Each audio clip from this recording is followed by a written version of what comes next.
сосын материал дұрыс тұрмаған жағдайда так көлеңкені жүріп тастайын, бізге мына жерде UVW map деген қолданамыз да бокс режимі, сонда карта дұрыс түседі. Ішіне кіреміз, гизмо и масштабпен турлап картинаға жасалады. Былайша материал жасаудың бірнеше жолы бар. Карта сплошной цвет солай жасаймыз. Так, серый цвет проверсін, диффуз, reflectionға 0.1 дейік. Reflection деген ол кез келген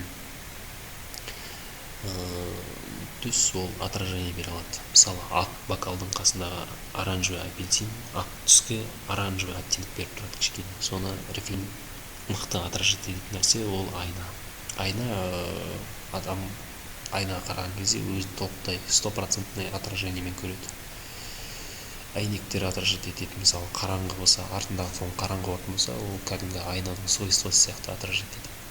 Дәл сол дейді алады. Отражать ету деген қалай айтсақ кетейін қазақша.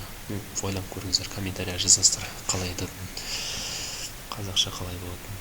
Глоссинес ол матовый немесе жылтыр поверхность, осымен турлау болады. Бізге глоссинес қарап көрейік қаншалықты дәрежеде. Егер рет бастаңыз, олай көріледі. Бізге глоссинес керек, біз матовый қылып жасаймыз. Так, 0.5 бізге матовый осындай керек. Екі рет басамыз. Тұра берсін. Енді қазір оны орнатып үлгерген жоқпын, сондықтан біз қарапайым байырғы методпен мына жерден материал library-ін алдын ала орнатып қойған болатын. Бұны кейінірек подробно көрсете аламын. Енді дайын корона материалдың базасын қолданасың. Түскен студенттер біледі. Компьютер өте жоғары характеристикамен болу керек. Процессоры мықты, мықтылығы, ол талапты былайша айтқан кезде бірінші талаптардың бірі. Тек қатты көп ойланады, қиналатын болды. Сондықтан жақсы компьютер болған дұрыс.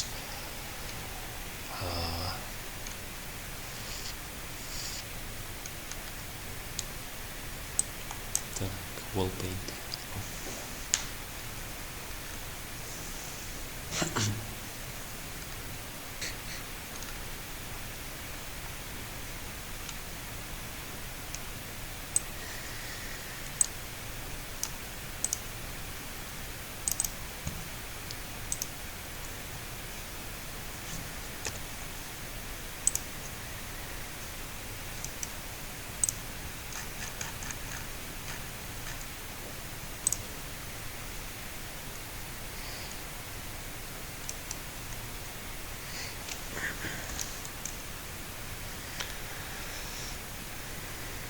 Байқап отқан жастар, компьютер әлсіз болса, кішкене жұмыс жасау қиындап кетеді. Көп ойланады компьютер.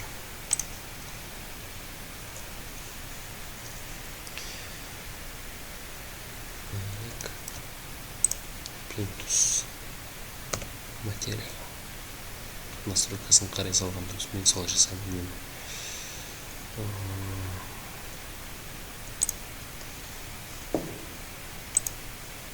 Мынаған не болды?